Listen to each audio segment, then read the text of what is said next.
How to log in into Florida sales tax account. Hello everyone, welcome back to my channel How to Log In.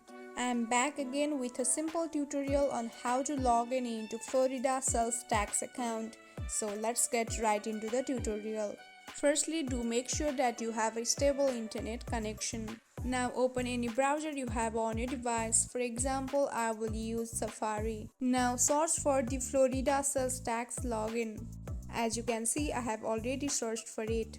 After searching, click on the second link that you see on your screen. Wait for a while and you will be directed to this page.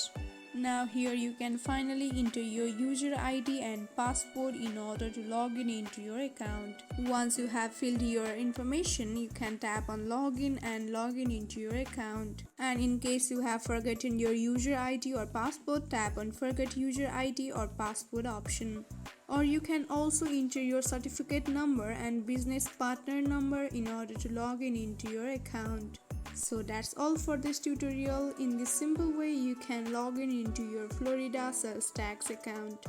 I hope this video helped you. Don't forget to drop a like and subscribe to my channel. We'll see you on next video. Till then, stay tuned. Bye bye.